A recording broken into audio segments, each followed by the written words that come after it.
सभी मित्रों को मेरा नमस्कार। सीटेट की परीक्षा 8 फरवरी 2026 को होगी। पेपर 2 एसएसटी के लिए संपूर्ण महामैराथन वीडियो आप लोगों को कराने वाला हूं। अगर आप लोगों ने इस वीडियो को बेहतरीन ढंग से देख लिया तो सिलेबस के लगभग प्रत्येक टॉपिक इसी वीडियो से आपके कंप्लीट हो जाएंगे। मैं इस वीडियो के माध्यम से आप लोगों को history, geography, polity, SST, pedagogy सभी प्रकार के क्वेश्चन एकमात्र वीडियो में कराने वाला हूं। और जितने भी क्वेश्चन इस वीडियो के माध्यम से आपको कराऊंगा सभी क्वेश्चन टॉप सिलेक्टेड इंपॉर्टेंट आप लोगों के लिए लिए गए हैं।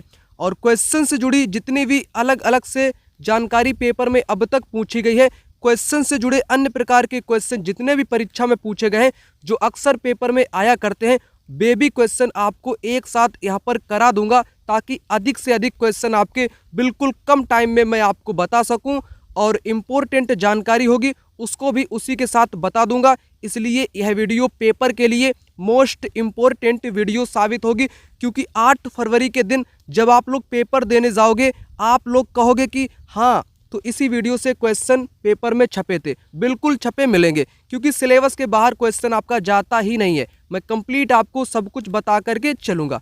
चलिए इस वीडियो को यहाँ पर शुरू करते हैं। क्वेश्चन आपकी स्क्रीन पर, भारत के किस राज्य में कर्क रेखा की लंबाई सबसे कम है? छत्तीसगढ़, राजस्थान, पश्चिम बंगाल, झारखंड। यहाँ पर इस क्वेश्चन का जवाब हो जाएगा राजस्थान। राजस्थान में सर्वाधिक कम है। क्या सर्वाधिक कम है?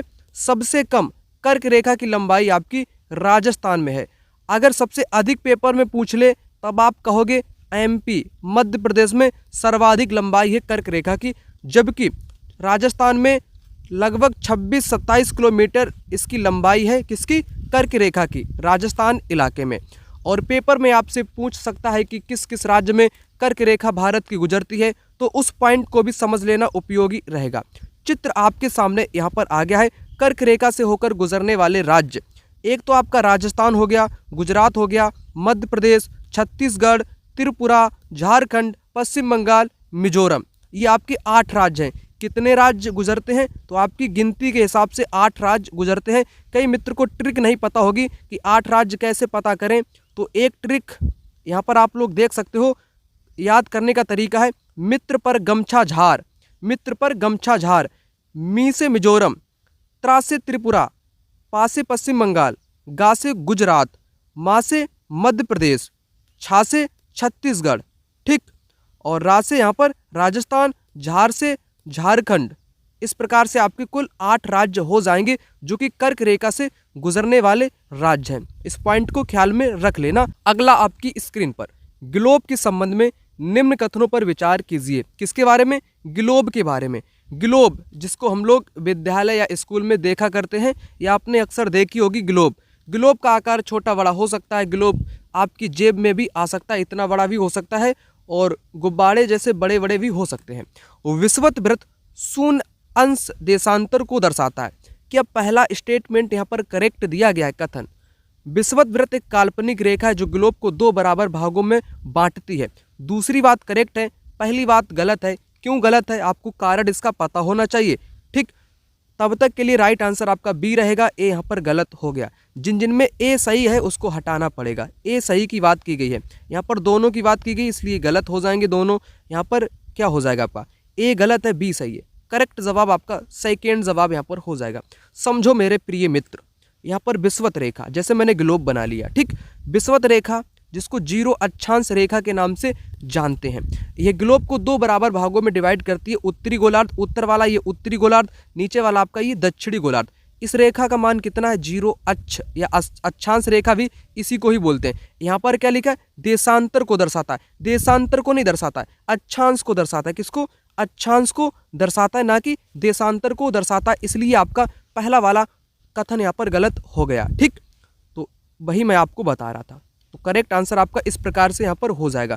और ग्लोब से पेपर में ना जाने कितने क्वेश्चन पूछे गए हैं। हर बार पेपर में उठा के आपसे पूछ लेता है और आप लोग कर नहीं पाते हो, 1 नंबर वहाँ से आपका कट जाता है। तो 1 नंबर यहीं पर पक्का कर दूं। जितने भी पेपर में आज तक ग्लोब से क्वेश्चन पूछे गए होंगे, एक नज़र में आपको यहीं पर करा देता हूँ। ग्लोब से जुड़े हुए क्वेश्चन करने से पहले सबसे पहले आप लोग ग्लोब को ही समझ लो आखिर है क्या।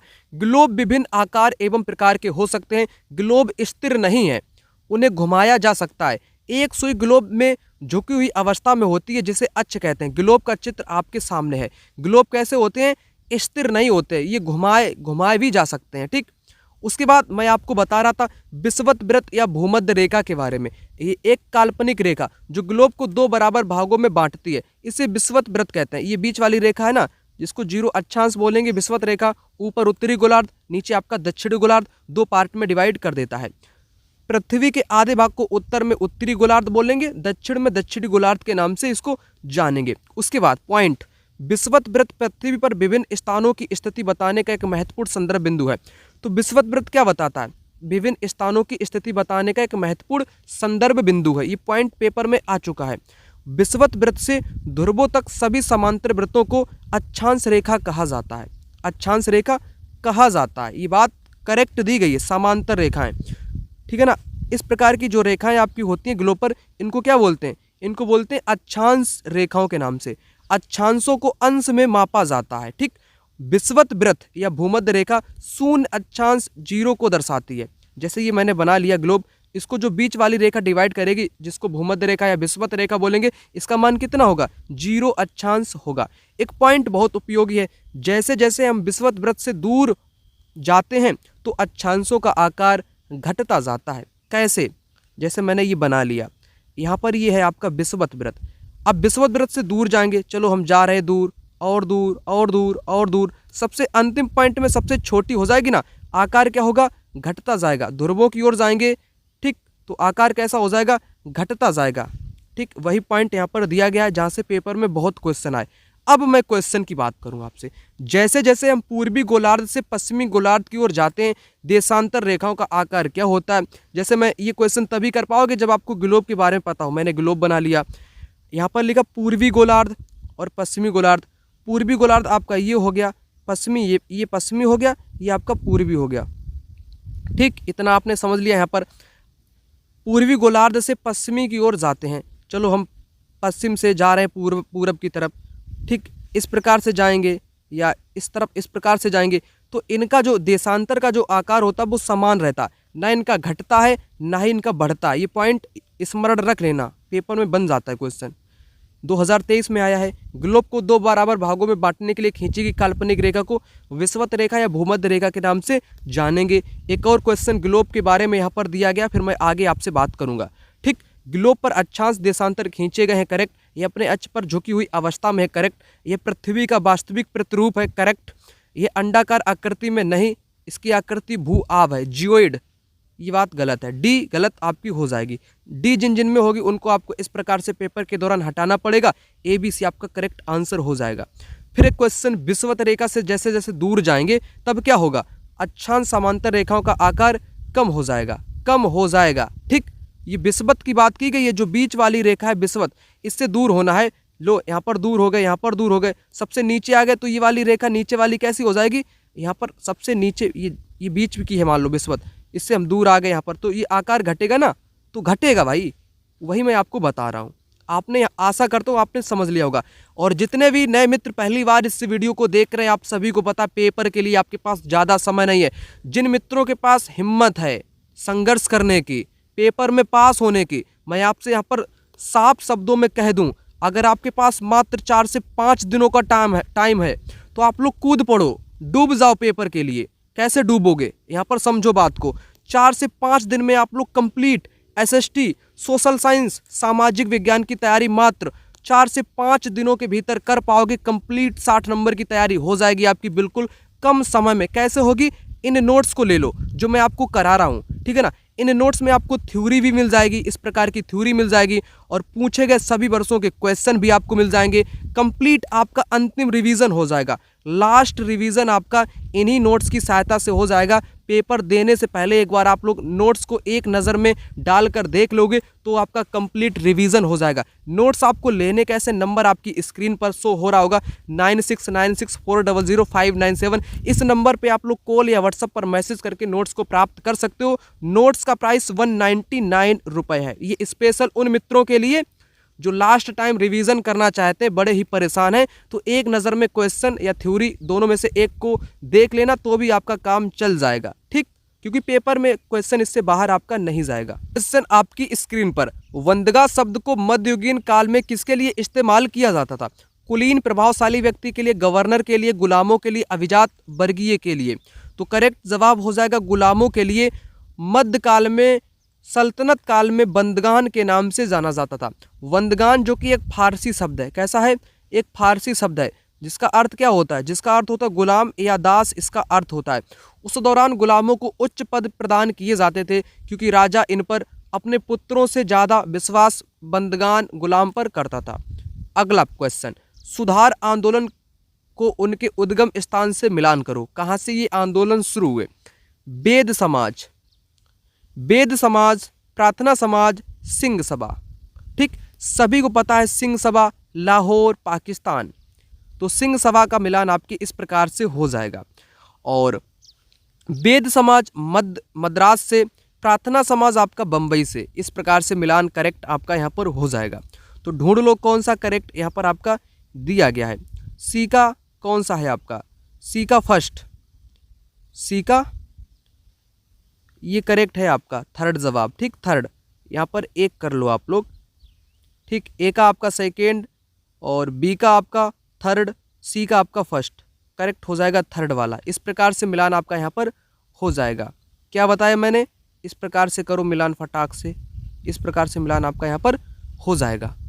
अब आगे बात करूँ मैं, भारतीय संविधान ने पहली बार से ऊपर की आयु के लिए सार्वभौमिक वयस्क मताधिकार का प्रावधान किया था। 16 वर्ष की आयु में 18, 21, 24। तो ये किया गया था 21 वर्ष की आयु सार्वभौमिक वयस्क मताधिकार का प्रावधान पहली बार भारतीय संविधान में 21 वर्ष की ऊपर की आयु के लिए किया गया था। फिर बाद में इसको घटा करके 18 वर्ष कर दिया गया था। आप सभी को पता है वर्तमान में 18 वर्ष ही है। अगला क्वेश्चन, सूर्य से उनकी दूरी के अनुसार ग्रहों का उचित क्रम कौन सा है? अब ये क्वेश्चन पेपर में बहुत आता है, आप लोग गलत करके आ जाते हो, 1 नंबर कट जाता है आप लोगों को। ऐसी गलती आपको बिल्कुल भी नहीं करनी है।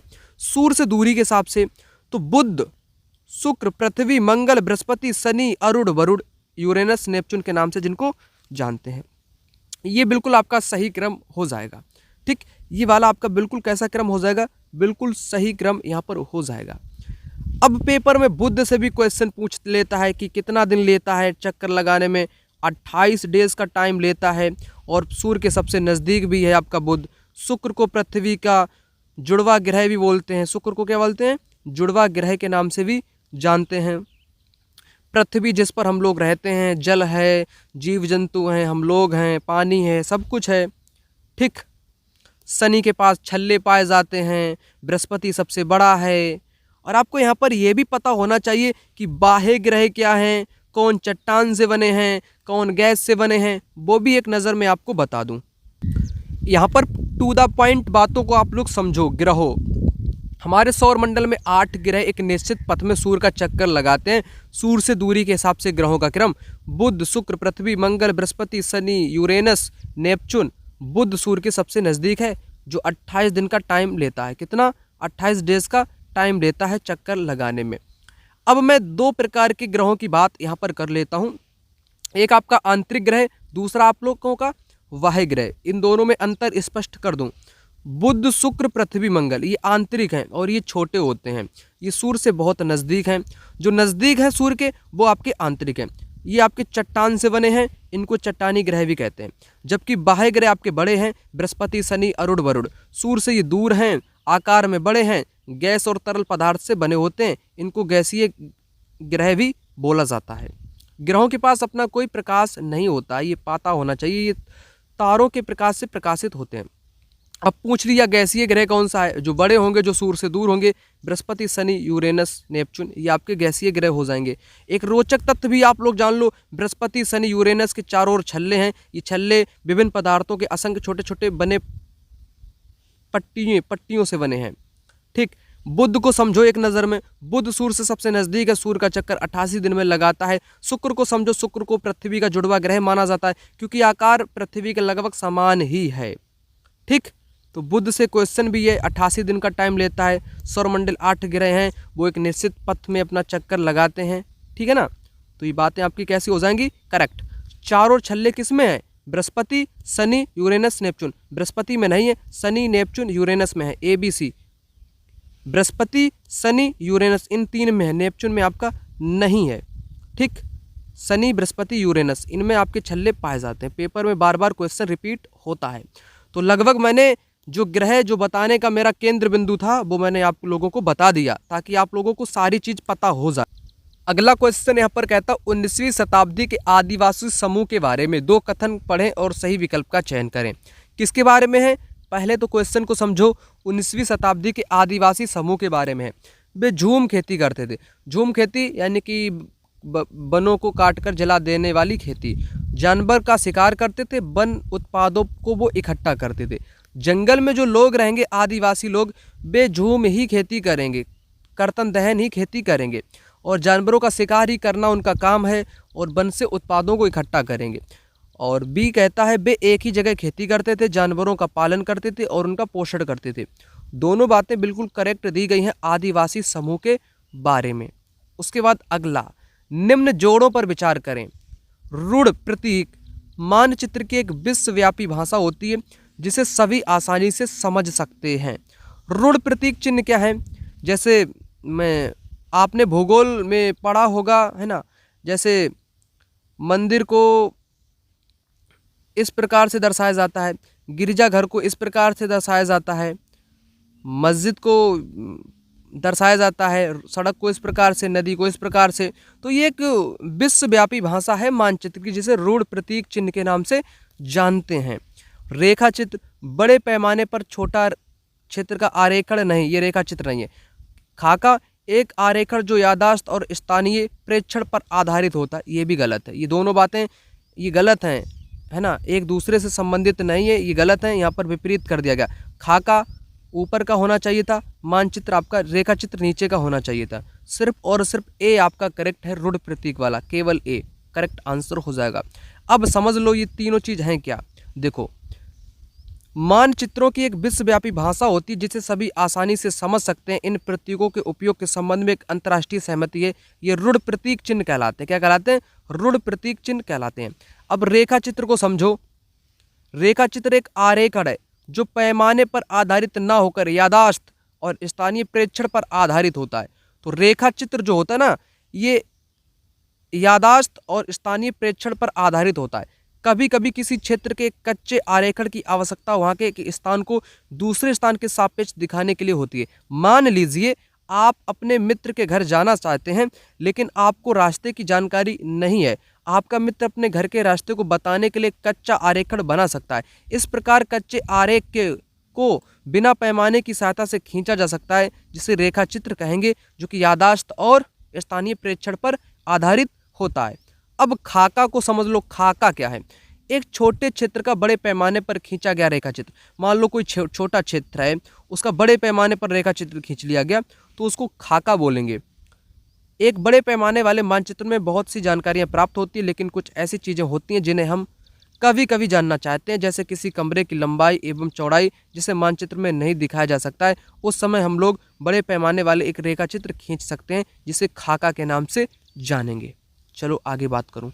भारत के कौन से भाग में लगभग सभी प्रकार की वनस्पतियां पाई जाती हैं जो भूमध्य रेखा से ध्रुवों की ओर जाने पर मिलती हैं? क्वेश्चन बड़ा घुमाऊ है, लेकिन कोई कठिन नहीं है। ठीक, पश्चिमी घाट, पूर्वी घाट, डेल्टा क्षेत्र, हिमालय क्षेत्र। करेक्ट आंसर आपका क्या हो जाएगा? करेक्ट जवाब आपका हो जाएगा, भारत का ऐसा कौन सा भाग है जहाँ पर सभी प्रकार की वनस्पतियाँ पाई जाती हैं?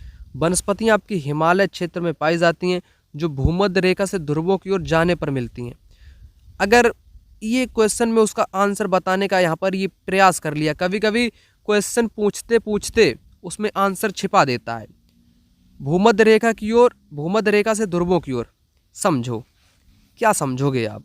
समझ लो भाई, बना देता हूँ मैं, भारत को ही बना दूंगा इस प्रकार से। ठीक, बना दिया भारत, इसको समझ लो, भले ही भारत मैंने ना बनाया हो, समझ लो आप, समझने के लिए मैंने बनाया यहाँ पर। भूमध्य रेखा से, मान लो भूमध्य रेखा भारत के इतने राज्य से गुजरती है बीच से। राजस्थान है आपका, गुजरात है, मध्य प्रदेश है, छत्तीसगढ़ है, पश्चिम बंगाल है, त्रिपुरा है, मिजोरम है। ठीक, इन राज्य से गुजर रही है भूमध्य रेखा। भूमध्य रेखा से ध्रुवों की ओर जाने पर मिलती है, भूमध्य रेखा से ध्रुवों की ओर। अब ध्रुव आपके भूमध्य रेखा से ध्रुवों की ओर जाओगे, जा रहे हो ना ऊपर, तो क्या मिलेगा आपको? हिमालय मिलेगा। पश्चिमी घाट आपका नीचे यहाँ पर रहेगा, पश्चिमी घाट, पूर्वी घाट, डेल्टा क्षेत्र और हिमालय क्षेत्र आपका यहाँ पर आ जाएगा। ध्रुव की ओर जाने पर ये आपकी मिल जाएंगी, ठीक। और वनस्पतियाँ भी पाई जाएंगी, तो हिमालय की ही यहाँ पर बात की जा रही है। उसके बाद अगला, जनजातियों के हाशियाकरण से निपटने के लिए कौन सा तरीका उचित है? जनजातियों को अन्य स्थानिक आकर्षक के रूप में चित्रित करना, जनजातीय इतिहास प्रस्तुत करना, जनजातियों को आंदोलित वाइब्रेट प्रदर्शित करना, उनके लिए नृत्य प्रदर्शन का आयोजन करना। हाशियाकरण से निपटने का उचित तरीका है कि जनजातीय इतिहास प्रस्तुत करना। अगर नृत्य आयोजन करवाओगे तो भेदभाव उत्पन्न होगा, आंदोलन करवाओगे तो हिंसा होगी, आकर्षक रूप में दिखाओगे तो उनके प्रति भेदभाव उत्पन्न होगा। करेक्ट आपका सिर्फ और सिर्फ सेकेंड जवाब यहाँ पर आपका जवाब हो जाएगा।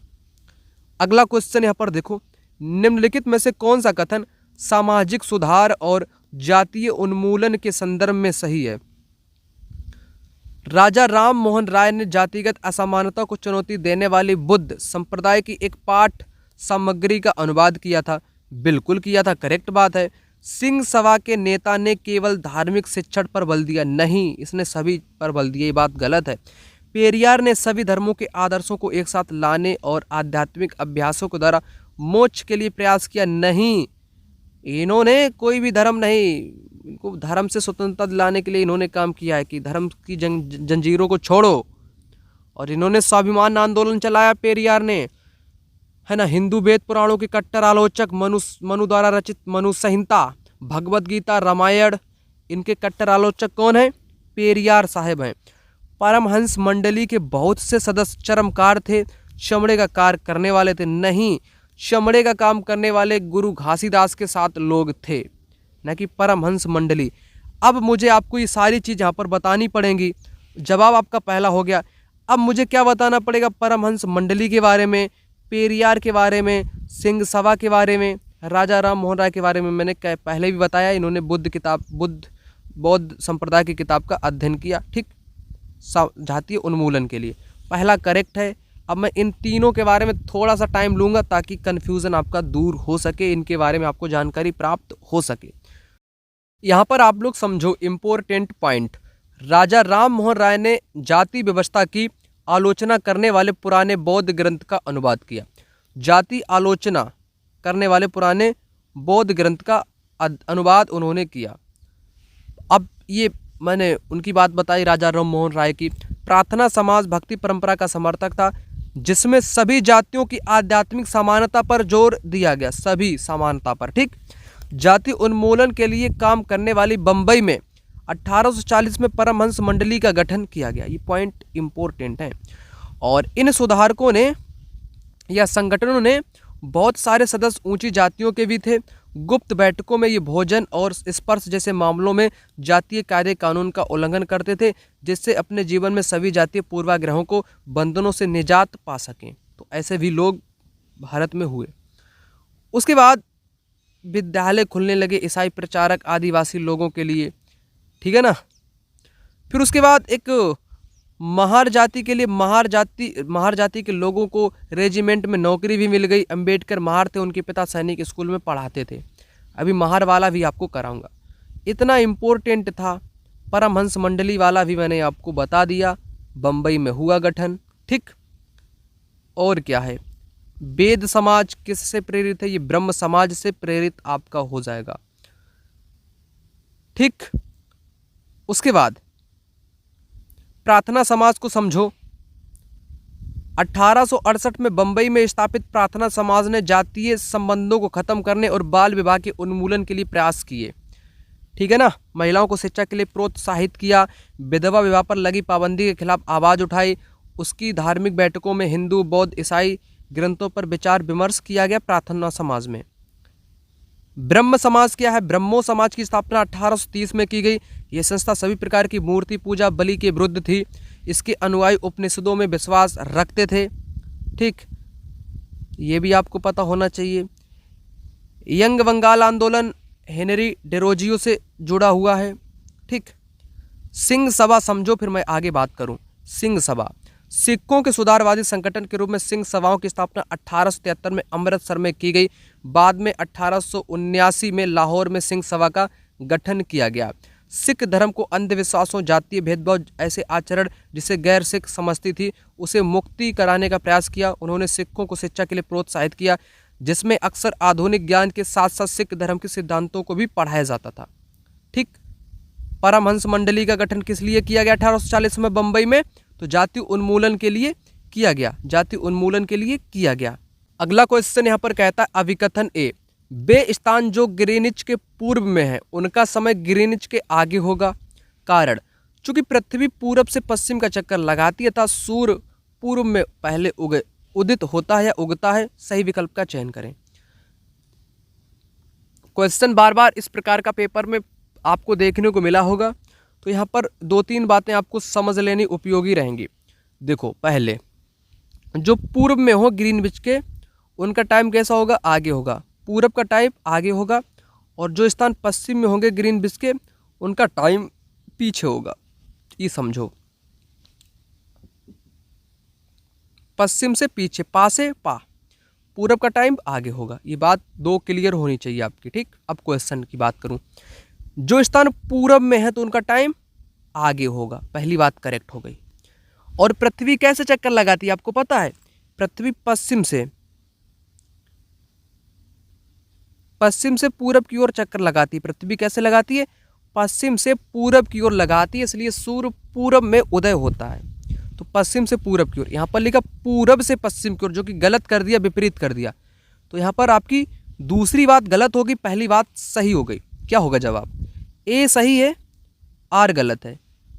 थर्ड जवाब इस क्वेश्चन का राइट आंसर। अगला, निम्न सूची पर विचार करें। आल्प्स, अरावली, अल्पेशियन, हिमालय, यूराल, वाससेज, सूची में कौन सा दूसरों से भिन्न है? अरावली, अल्पेशियन, यूराल या वाससेज पर्वत।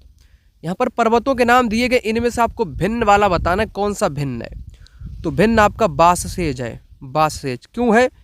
क्योंकि एक भ्रंश घाटी का पर्वत है, या भ्रंतोस्त पर्वत भी इसको बोल सकते हैं, भ्रंश पर्वत।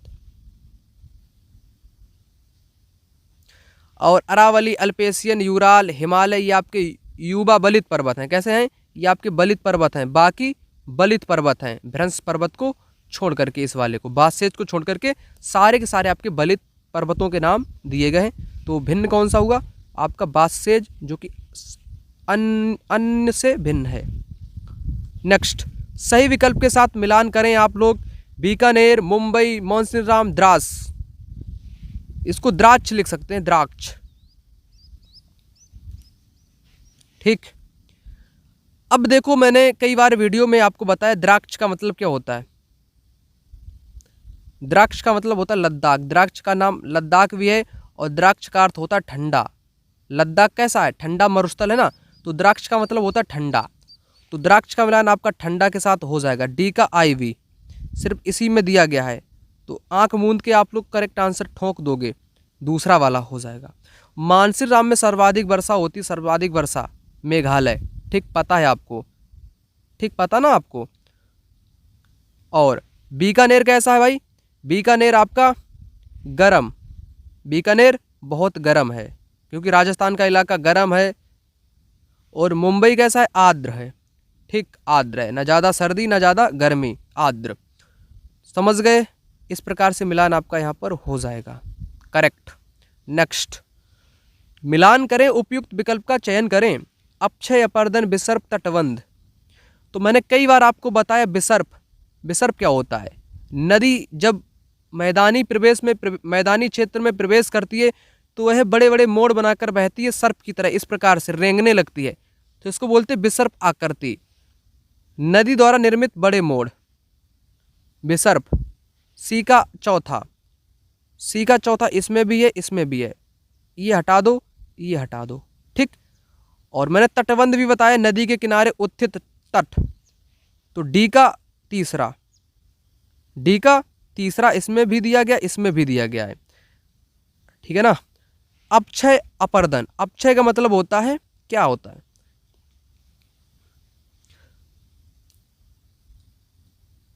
अपक्षय और अपर्दन। अपक्षय का मतलब होता है सेलों के टूटने फूटने की प्रक्रिया को अपक्षय बोलते हैं।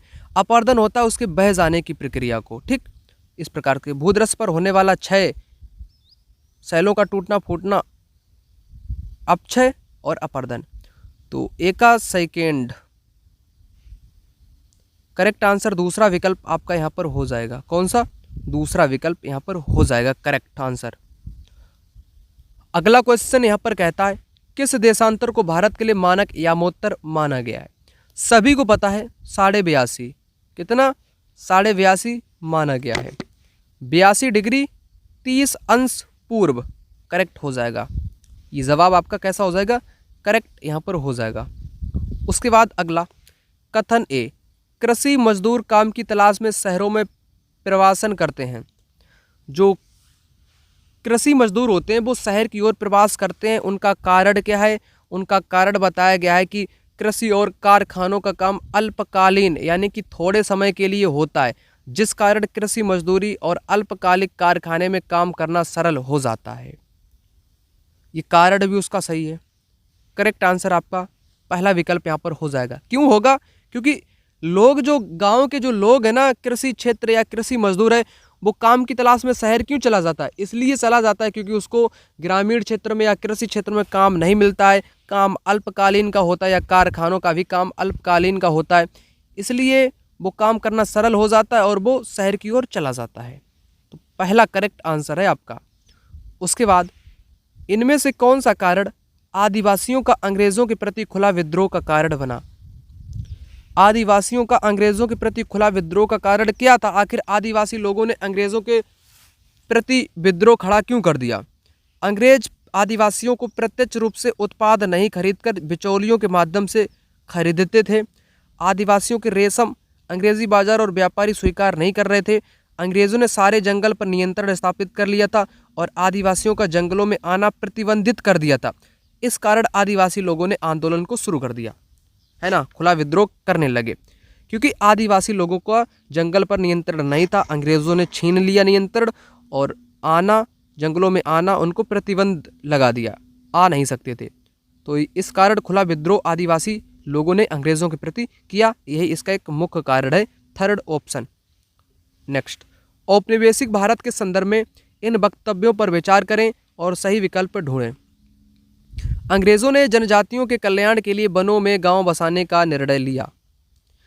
क्या ये औपनिवेशिक भारत में वही अंग्रेज क्या जनजातीय लोगों के कल्याण के लिए वनों में गांव बसाने का ये अंग्रेज निर्णय लेंगे? बिल्कुल भी नहीं लेंगे। ये तो आपका गलत है ही। यहाँ पर दोनों की बात करेगी गलत, ठीक, यहाँ पर ये भी गलत।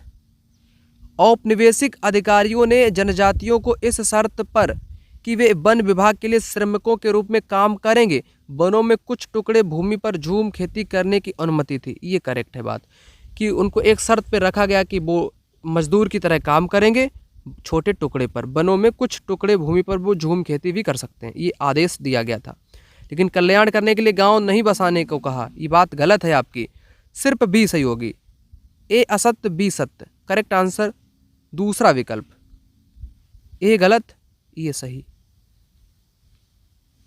निम्नलिखित में से किस समुदायों को अंग्रेजी फौज में जाने से लाभ हुआ जिसकी अपनी एक रेजिमेंट थी? महारों को, इजवाहों को, मदिगों को, दुबलाओं को। तो महार रेजिमेंट, मैंने बताया ना आपको, महार रेजिमेंट जो BR अम्बेडकर थे, ये महार जाति से ही थे। पेपर में क्वेश्चन पूछा गया कि ठीक महार थे।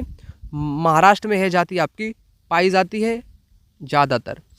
महार रेजिमेंट का भी निर्माण किया गया था। अगला क्वेश्चन यहाँ पर कहता है निम्न कथनों को पढ़कर सही विकल्प का चयन कीजिए। अभिकथन ए, कुछ देशों का अक्षांशीय विस्तार काफ़ी अधिक है। कारण उसका क्या है, क्यों विस्तार उसका अधिक है? कुछ देशों में एक से अधिक मानक समय अपनाए गए हैं, इसलिए कुछ देशों का अक्षांशीय विस्तार अधिक है। कारण कथन दोनों आपके सही हैं, सही व्याख्या करेंगे, पहला विकल्प करेक्ट आंसर हो जाएगा। देखो जैसे रूस मैं ले लूँ, रूस है, कनाडा है, ठीक है ना, ये ऐसे देश हैं जिनके एक से अधिक मानक समय है ना, मानक समय है।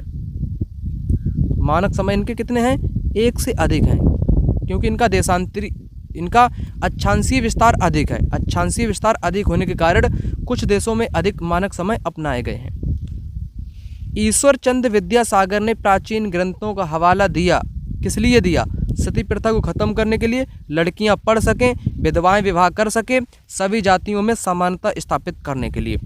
तो दो व्यक्ति आपके सिलेबस में हैं, महत्वपूर्ण हैं तो तमाम, लेकिन विधवा विवाह के लिए किसने समर्थन दिया? तो ईश्वर चंद्र विद्यासागर को याद करोगे। सती प्रथा समाप्त करने के लिए तब राजा राम मोहन राय को याद कर लेना। राजा राम मोहन राय आपके सती प्रथा समाप्त करने के लिए प्राचीन ग्रंथों का हवाला दिया करते थे, और विधवा विवाह के लिए, विधवा विवाह पुनर्विवाह हो सके, इसके लिए ईश्वर चंद्र विद्यासागर प्राचीन ग्रंथों का हवाला दिया। ठीक, ये दोनों व्यक्ति हैं जिन्होंने अलग अलग हवाला दिया। सती प्रथा के लिए राजा राम मोहन राय ने हवाला दिए प्राचीन ग्रंथों का, और विधवा पुनर्विवाह के लिए ईश्वर चंद्र विद्यासागर ने प्राचीन ग्रंथों का हवाला दिया। अब आगे, रामास्वामी पेरियार के विचारों से मिलता जुलता, नज़दीक, यह सिद्ध करने के लिए हम सभी मनुष्य हैं, मंदिर में प्रवेश करना चाहिए। ये अंबेडकर से मिलता जुलता है, ना कि पेरियार से। क्या पुरुष शुद्ध सोने से बना है और स्त्री जंग से बनी है? ये चट्टान या जंग लगे लोहे से बनी है? ये तो अजीब कथन है। मानवता के लिए एक जाति, एक धर्म, एक ईश्वर, ये नारायण गुरु से रिलेटेड है। किससे? नारायण गुरु का ये कथन है। यदि आप स्वयं को जाति से मुक्त करना चाहते तो आपको सभी धर्मों से स्वयं को मुक्त करना होगा। क्या बात कही है पेरियार ने, करेक्ट। तो पेरियार का विचार यही है कि अगर आपको स्वयं से मुक्त होना है तो सबसे पहले आपको जाति बंधनों को तोड़ना पड़ेगा, सभी धर्मों से आपको मुक्त होना पड़ेगा। ठीक, और पेरियार कोई साधारण व्यक्ति नहीं थे, ये सन्यासी थे। ठीक, संस्कृत के शास्त्रों का भी इन्होंने अध्ययन किया था। अगला क्वेश्चन यहाँ पर कहता, एक फसल के संबंध में निम्न को पढ़िए। यह उष्ण कटिबंधीय और उपोष्ण कटिबंधीय प्रदेशों का मुख्य आहार है। इसे उच्च तापमान, उच्च आर्द्रता, उच्च वर्षा की आवश्यकता होती है। किस फसल को उगाने के लिए उच्च वर्षा, उच्च आर्द्रता, उच्च तापमान की आवश्यकता है? जवाब आपका हो जाएगा चावल को उगाने के लिए या धान को उगाने के लिए। अध्यापिका छात्रों से ऐसा उदाहरण पूछती है जहां सर्वोच्च न्यायालय ने दो राज्यों के बीच के झगड़े का निपटान किया हो। तो वे दो राज्य आपके दक्षिण भारत के नदी विवाद से जुड़े हुए हैं, नदी जल के बंटवारे से संबंधित आपके विवाद। ठीक, करेक्ट। नेक्स्ट, और इनके विकल्प में क्या है? जीएसटी फंड दो राज्यों के बंटवारे, ये गलत हो, ये आपका सर्वोच्च न्यायालय का नहीं है। संरक्षित क्षेत्र में रेल मार्ग के निर्माण, ये भी नहीं, और भगोड़ों की संपत्ति, ये नहीं। तो करेक्ट आपका थर्ड। यदि एक अध्यापिका लेखपाल या कानून को जैसे शब्द प्रयोग कर रही है तो वो किस अध्याय या टॉपिक को पढ़ा रही है? पुलिस प्रशासन से संबंधित लेखपाल, पटवारी या कानून को जैसे शब्द नहीं आएंगे। शहरी प्रशासन से भी नहीं आएंगे, ये आएगा आपका ग्रामीण प्रशासन से, है ना। ग्रामीण प्रशासन या पंचायती राज भी इसको बोल सकते हैं। लेकिन पंचायती राज्य के अंतर्गत भू राजस्व रिकॉर्ड, भू राजस्व रिकॉर्ड की देखभाल कौन करता है? लेखपाल या कानून को करता है, और फसलों की जानकारी सरकार तक पहुंचाने का काम करता है। तो वो भू राजस्व रिकॉर्ड का प्रयोग कर रही है, ठीक, या पढ़ा रही है भू राजस्व रिकॉर्ड को के बारे में, ठीक है ना। पंचायती राज यहाँ पर आपका जवाब हो सकता है, लेकिन जवाब ये पेपर में पूछा गया क्वेश्चन है और इसका जवाब ये नहीं किया गया है, तो यहाँ पर भू राजस्व रिकॉर्ड इसका जवाब यहाँ पर माना गया है। अगला देखो, मानसून के दौरान मछुआरे समुद्र पर मछलियाँ पकड़ने नहीं जा सकते। क्यों नहीं जा सकते हैं? वर्षा के कारण बीमार हो सकते हैं, नाव वर्षा के कारण उलट सकती हैं, जो नावें होती हैं वो वर्षा के कारण उनकी पलट सकती हैं। इस काल में मछलियाँ अंडे देती हैं। तो ये मछुआरे मानसून के दौरान मछलियाँ नहीं पकड़ते हैं। क्यों नहीं पकड़ते हैं? क्योंकि इस दौरान मछलियों के प्रजनन का टाइम होता है, ठीक, उनका यह टाइम प्रजनन काल का टाइम होता है। वो अंडे पैदा करती हैं, अंडे देती हैं, बच्चे, है ना, बच्चों को पैदा करने के लिए अंडे देती हैं मछलियाँ। तो उस दौरान मछलियाँ, मानसून के दौरान मछुआरे लोग मछलियाँ नहीं पकड़ते हैं। ये बात पेपर में आ चुकी है कई बार, तो ध्यान में रख लेना, क्योंकि अंडे देती हैं, प्रजनन काल होता है उनका। नेक्स्ट, हमारे आसपास रहने वाले बहुत से लोग गरीब हैं और उनके पास खाने या पहनने के लिए पर्याप्त नहीं है। कभी कभी उनके पास रहने के लिए जगह भी नहीं होती है। तो इसका कारण क्या है? असमानता, निरक्षरता, सामाजिकरण या राजनीतिक अलगाव। क्या होगा इस क्वेश्चन का जवाब बताओ। कि हमारे आसपास आपने देखा होगा कि कई लोग गरीब हैं, खाने पीने या पहनने तक का उनके पास सामान नहीं है, तो वो उनके पास जगह भी नहीं है। इसका कारण क्या है बताओ। क्या वो पढ़े लिखे नहीं, इसका ये कारण नहीं है। सामाजिकरण कारण है, राजनीतिक अलगाव है, या असमानता है। तो असमानता आप लोग कह सकते हो, असमानता है। ठीक, तो पहला विकल्प इस क्वेश्चन का राइट आंसर हो जाएगा असमानता। अगला क्वेश्चन यहाँ पर कहता है मरुस्थल के संबंध में दो कथनों पर विचार कीजिए। ठंडा मरुस्थल लद्दाख बर्फीली हवाओं और तेज जलाने वाले सूर्य का ताप अनुभव करता है। पेपर में बहुत क्वेश्चन आया यहाँ से। गर्म मरुस्थल सहारा में रातें अत्यंत ठंडी होती हैं, तापमान गिरकर लगभग 0 डिग्री तक पहुंच जाता है। दोनों बातें करेक्ट हैं आपकी, दोनों बातें करेक्ट हो जाएंगी। एक ठंडे रेगिस्तान लद्दाख की बात की गई, दूसरे गर्म रेगिस्तान सहारा की बात की गई है। रातें भयंकर ठंडी होती हैं, तापमान 0 से भी नीचे गिर जाता है। ठीक, तो दोनों बातें बिल्कुल क्लियर आपकी यहाँ पर दी गई हैं। मैं बता तो सकता हूँ आपको इन दोनों के बारे में, क्वेश्चन ही क्वेश्चन कराऊँ। चलो, मैं यहाँ पर थ्योरी को नहीं समझाऊंगा, सिर्फ क्वेश्चन के माध्यम से आपको समझा दूंगा। ठीक, क्वेश्चन को सबसे पहले उठा लेते हैं। मैंने आपको द्रास समझाया था ना, द्रास ठंडा क्षेत्र जिसको लद्दाख के नाम से जानते हैं। अब यहाँ पर ये देखो, आज का सहारा एक समय में पूर्णतः हरा भरा मैदान था, क्योंकि उन गुफाओं से मगर, हाथी, शेर, पशु पक्षी, मछली जैसे चित्र मिले हैं। सहारा की मरुस्थल जलवायु गर्म एवं शुष्क है। सहारा की रातें अत्यंत ठंडी होती हैं, तापमान गिरकर लगभग 0 डिग्री हो जाता है। सहारा के लोग भारी वस्त्र पहनते हैं क्योंकि धूल भरी आंधी वहां पर चलती है। ये सहारा के बारे में है। ठीक, लद्दाख के बारे में देखो, लद्दाख से होकर बहुत सी नदियां बहती हैं। अधिक ऊंचाई के कारण यहाँ की जलवायु अत्यधिक ठंडी है। यह क्षेत्र बर्फीली हवाओं व तेज जलाने वाले ताप का अनुभव करती है। यही वाला स्टेटमेंट जो क्वेश्चन करा रहा था उसमें डाल दिया। तो पेपर में हमेशा क्वेश्चन रिपीट होते हैं, जहाँ तक मेरा अनुभव है। नए क्वेश्चन आपके 5 से 6 बनते हैं हर बार, ज़्यादा नहीं बनते हैं। अब लद्दाख आपका ठंडा है, लद्दाख कम ऊंचाई पे नहीं है, अधिक ऊंचाई पे, इसलिए यहाँ की जलवायु ठंडी है और शुष्क है, कम नहीं ऊंचाई पे है। लद्दाख में उच्च शुष्कता के कारण वनस्पति भी विरल है। ठीक, तो ऐसे क्वेश्चन पेपर में आपको देखने को मिलते हैं, जो मैंने यहाँ पर बता दिए उनसे जुड़े हुए क्वेश्चन के माध्यम से। ठीक है ना। अगला क्वेश्चन यहाँ पर कहता है निम्न कथनों ए और बी पर विचार कीजिए तथा सही विकल्प का चुनाव कीजिए। ध्रुव बर्फ से ढके हुए हैं क्योंकि आतपन की मात्रा भूमध्य रेखा से ध्रुवों की ओर बढ़ती है, जो कि बिल्कुल गलत बात है। बढ़ती नहीं, घटती है भाई। भूमध्य रेखा से ध्रुवों की ओर घटती है। जैसे ही मैंने चित्र बना लिया, आप सभी को पता है विषुवत रेखा या भूमध्य रेखा जिसको बोलते हैं, यहाँ पर सूर्य की ऊष्मा सर्वाधिक होती है इसके आसपास क्षेत्र में, जिसको उष्णकटिबंध के नाम से जानते हैं। जैसे जैसे हम लोग ध्रुवों की ओर जाएंगे तो वहाँ पर सूर्य का प्रकाश कम पड़ेगा, क्योंकि किरणें वहाँ पर तिरछी पड़ती हैं। आतपन की मात्रा ऊपर कैसी हो जाएगी, ध्रुवों की तरफ जाएंगे कैसी हो जाएगी, बिल्कुल कम हो जाएगी, कम होती जाएगी या घटती जाएगी। यहाँ पर लिखा बढ़ती जाएगी, ये गलत है, घटती जाएगी। तो घटती जाएगी, यहाँ पर बढ़ती लिखा, इसलिए गलत हो गया आपका। ध्रुव उच्च अक्षांश पर है, सूर्य की किरणें तिरछी पड़ती हैं, केवल बी सही होगा। ए गलत, बी सही, ए गलत, बी सही। और इस स्टेटमेंट को स्मरण रख लेना, ये पेपर में कन्फ्यूज़न करने के लिए आपसे पूछता है कि घटता है कि बढ़ता है। तो भूमध्य रेखा ध्रुवों की ओर जाने पर आतपन क्या होता है, आतपन की मात्रा कैसी होती है, ध्रुवों की ओर जाने पर घटती है। स्टेटमेंट इंपॉर्टेंट है, एक बार देख लो इसको, यहाँ पर समझ लो इंपॉर्टेंट टू द पॉइंट को। आतपन की मात्रा भूमध्य रेखा से ध्रुवों की ओर घटती है, इंपॉर्टेंट पॉइंट। अब इसी पॉइंट से पेपर में क्वेश्चन घुमा देता है कि ध्रुव जो हैं वो बर्फ से ढके हैं, बर्फ से ढके हैं क्योंकि सूर्य की किरणें वहाँ पर तिरछी पड़ती हैं। आतपन की मात्रा वहाँ पर बहुत कम है, क्योंकि आतपन की मात्रा ध्रुवों की ओर जाने पर कैसी होती है, घटती है, ना कि बढ़ती है। यही क्वेश्चन देखना कितने स्टेटमेंट में आपसे पूछा गया है और आप लोग गलत करके आ जाते हो। अब देखो क्वेश्चन, मैं पूरा क्वेश्चन नहीं कराऊंगा, सिर्फ स्टेटमेंट दिखाऊंगा।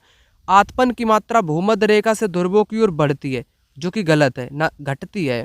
क्या घटती है? अब ए यहाँ पर गलत हो गया। ए जहाँ जहाँ पर होगा उसको आप लोग ऐसे हटाओगे तो उत्तर आप लोग आंख मूंद कर दोगे पेपर के दौरान। इस प्रकार से पेपर में आया। ठीक, और मैं ढूंढ लेता हूँ अगर पूछा गया होगा तो। आता ही रहता है, जैसे ये है, आतपन की मात्रा भूमध्य रेखा से ध्रुवों की ओर बढ़ती है, फिर वही बात, ये गलत हो गया। सी जहाँ जहाँ पर होगा उसको हटाओ, ए भी बचेगा। बढ़ती नहीं घटती है। कितनी बार मैंने बता दिया आपको, लेकिन क्वेश्चन आपसे वही पूछेगा, उसके पूछने का तरीका ही यही है। ठीक, तो जितने मित्र के पास अगर अंतिम दौर है, आपका रिवीजन करना चाहते हो तो इन नोट्स को ले लो। नंबर यहाँ पर लिखा हुआ है, इस नंबर पे फटाक से कॉल करो या व्हाट्सएप पर मैसेज करो, नोट्स ले लो। पछताने से कुछ नहीं होगा हल। ठीक, अगला क्वेश्चन आपकी स्क्रीन पर 16वीं से 18वीं सदी के दौरान अहोम लोग के संदर्भ में है। वे कई कुलों में बटे थे, प्रत्येक कुल कई गांवों पर नियंत्रण रखता था, है ना, ये सही बात है। और ये इनके कुल बटे थे जिनको खेल बोलते थे, खेल भी बोलते थे। ठीक, खेल बोलते थे। पाइक क्या था? पाइक एक बलात मजदूर था अहोम जनजातीय क्षेत्र में, असम में उस दौरान। पहला करेक्ट।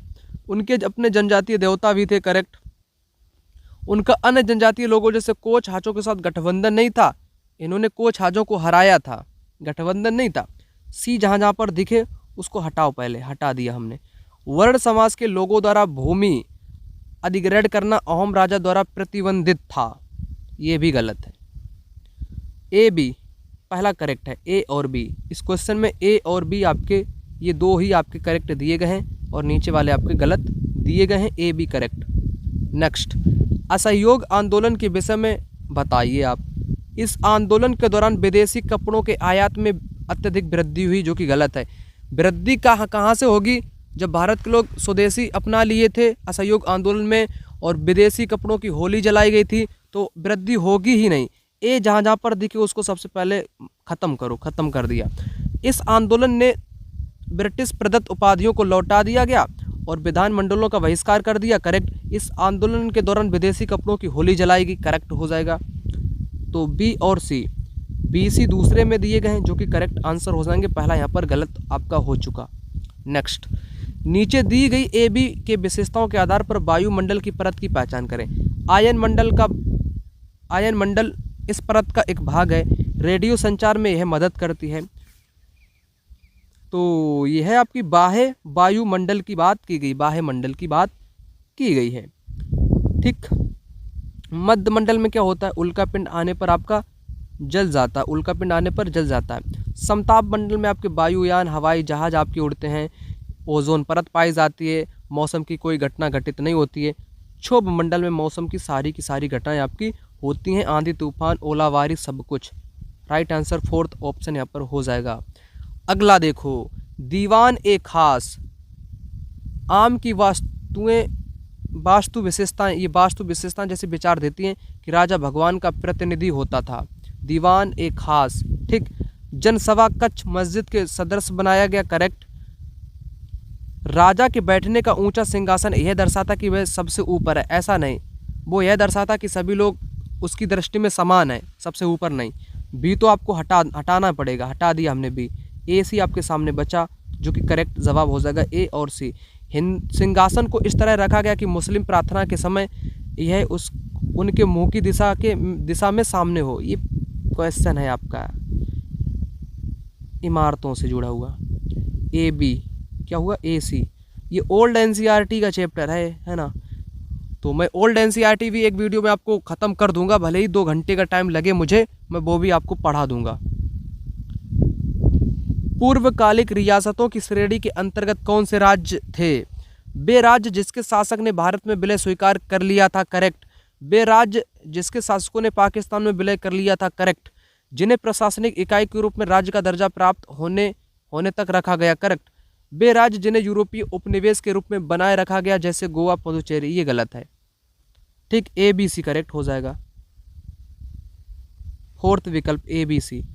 और भारत के रियासतों के विलय करने में भारत के किस व्यक्ति ने महत्वपूर्ण भूमिका निभाई? तो आप कहोगे सरदार वल्लभ भाई पटेल की इसमें महत्वपूर्ण भूमिका है। लोकतंत्र और अधिकारों के बीच अंतर संबंध के बारे में कौन सा कथन अधिक मान्य है? लोकतंत्र और अधिकारों के बीच में, प्रत्येक देश जो लोकतंत्र है अपने नागरिकों को अधिकार देता है, करेक्ट हो जाएगा यही वाला। प्रत्येक नागरिकों को अधिकार देता, अपनी सेना को अधिकार, ये तो गलत है, ये करेक्ट आपका हो जाएगा। लोकतंत्र और अधिकारों के बीच की बात, फोर्थ ऑप्शन। तो वीडियो आप लोगों के लिए यहीं तक है। इस वीडियो को आपने यहाँ तक देख लिया तो आपका बहुत बड़ा अनुग्रहित हूँ मैं, आपका धन्यवाद। देता हूं मैं आपको, क्योंकि बड़ी हिम्मत से आपने यहाँ तक वीडियो देख लिया, आपने हमारी आवाज़ को समझा, आपने हमारी भाषा को समझने का प्रयास किया। सब कुछ मैंने प्रयास किया आपको समझाने का और समझने का आपने प्रयास किया। तो आप लोग मस्ती के साथ पढ़ा करें, कोई टेंशन वगैरह मत लिया करें, ज़्यादा स्ट्रेस मत लिया करें, जितना है उतना करें, ज़्यादा इधर उधर भागने की ज़रूरत आपको नहीं है।